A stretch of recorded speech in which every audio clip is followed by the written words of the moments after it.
Welcome back to my channel. In this video, I wanted to cover super investor David Tepper and review how this investor is beating the market, clearly outperforming the S&P as well as all his peers that are also super investors. Let's take a look at the stocks that he owns, what changes he's making in the middle of the year to keep his performance up. He owns a long list of stocks. Many of them are quite popular, and a few are a little obscure. So I'll take a look at all of them. I'm going to look at the performance year to date, and based on the 13F filings he's produced, make changes to his portfolio. That way, I accurately represent the performance of his portfolio to the best of my ability. If you like content like this, consider being a subscriber of my channel. I produce content like super investor content as well as stock valuations and review of companies, and would really appreciate you being a member. You get really good perks like member only content, invitation to member calls, as well as preferential reviews of stocks on live streams. So take a look. More details are in the description of the video. So let's take a look at his portfolio in detail. And I've taken every position he has and made changes from Q1 to Q2. And his biggest position continues to be Alibaba. And it's been a winner overall for the year. In the first quarter, it did 55% rate of return. Excellent. In the second quarter, it's faded. Not too bad, down 8.7. He did reduce his share count at Alibaba, by the way. The other stock I wanted to cover, I'll cover his winners, then I'll come back to his losers. Another big winner has been Pinduoduo. He's made $114 million. Not bad, not bad at all. Another one that he made a lot of money on is Vistra. Vistra is an energy producer. And in Q2, this stock's really worked. He's made $93 million or a 34% increase in a very short period of time. Wow, what a move. And in that stock, he also reduced his share count. So he's been reducing the share count of some of these winners. And the last winner I'll take a look at is Energy Energy, which is another energy producer. And these guys have flourished in Q2 alone. He's up 65%. I had to double check that number because it looked a little too unbelievable, but it is in fact that he went up so much. He made $127 million, rate of return 65%. So he's really honed in on some companies that are outside, the Magnificent Seven or the big stocks and made lots of money. He went into China, he went into energy. Now let's cover some of his losers. And the biggest money losers include Alibaba. He's down 106 million, but no big deal because he's made 561 million. He's made $500 million on Alibaba in the first quarter, and he gave back, I guess, 106 million. So I don't think that's a big giant problem. He lost money in the first quarter on Amazon, as did most investors, including yours truly. Amazon in the first quarter was down 13%. So he lost 75 million. In the second quarter on JD, he's lost 62 million or 18.9. So he's kind of even on JD. Interesting. And then the last loser I'll cover is $64 million loss on Google in the first quarter. And Google's beginning to work. So in the second quarter, it's beginning to get back some of that loss that he's made. And on Google, it looks like he increased his share count.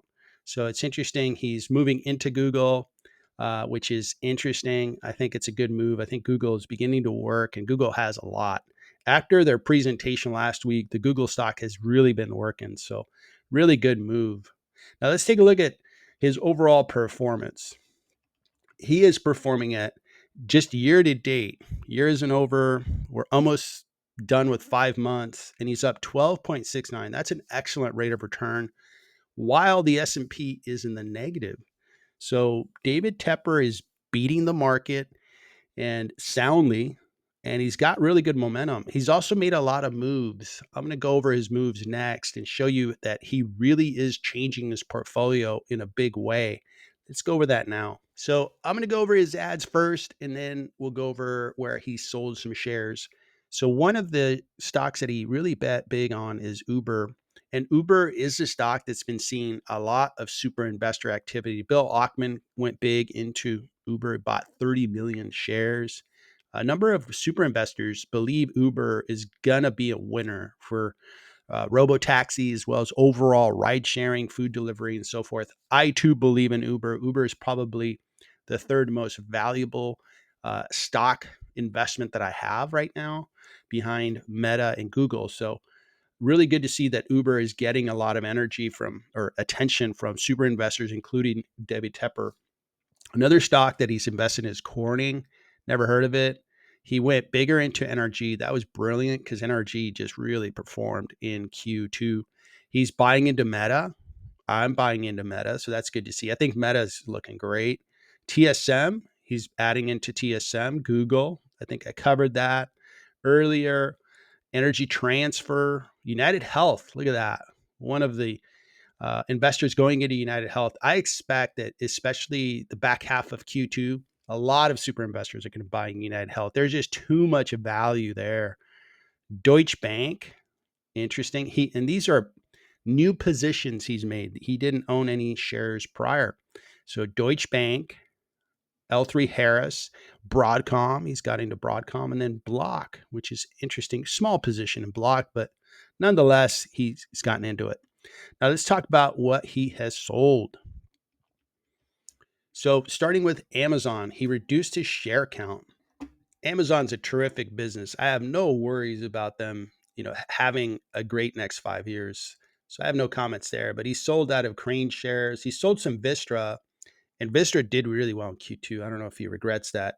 He sold some of his China ETF. He sold some shares there. He sold some Pinduoduo, some Alibaba, some JD. So he's cashing out some of his win in China. Interesting. He sold some of his Lyft. He sold some of his Wynn Resorts. He sold some Microsoft. Microsoft's been working this year, so that's interesting. Here's another Chinese stock that he sold. He sold some Chesapeake Energy, and I think he switched from Chesapeake over to the other energy companies, Vistra and NRG. He sold some Nvidia. I don't know if that's smart or not, but we'll see how it plays out. He sold out of Qualcomm, ASML, so he's leaning down semiconductor, but it's interesting. He started buying a little bit of Broadcom, and then he sold some Micron, which is also semiconductor. And of course, AMD is a big semiconductor company. So I think he's getting out of semiconductor. Is he telling us something? Is there something to be worried about there? Maybe. And these are the sells where he sold the entire position. So he sold all of AMD, doesn't own AMD anymore. He sold all of FedEx, not a bad idea. I think that one was a loser for him.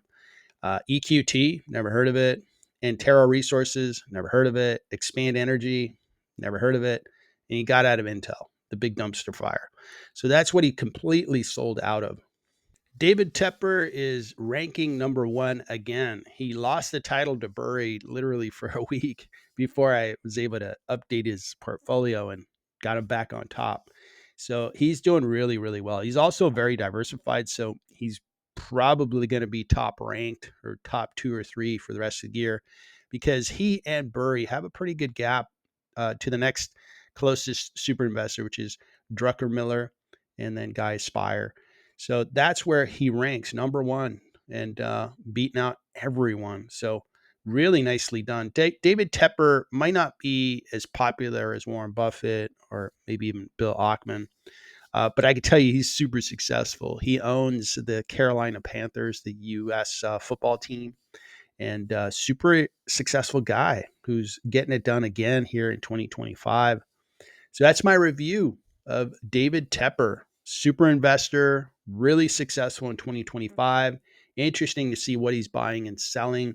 And I think collectively, as I review these super investors, I'm seeing some patterns. For example, a lot of super investors are buying into Uber, and investors are also betting on some smaller caps now. And energy is beginning to work for Tepper. So those things are interesting, and a lot of selling as well. Both Tepper and Burry are not afraid to sell stocks. Burry being more of a drastic situation. He's sold everything but one stock. Wow. Cleaning out the portfolio. Tepper, on the other hand, he's reducing some positions and sold completely out of some stocks. But these guys are not afraid to make adjustments and continue to, stay on course on whatever investing strategy they have for that particular year.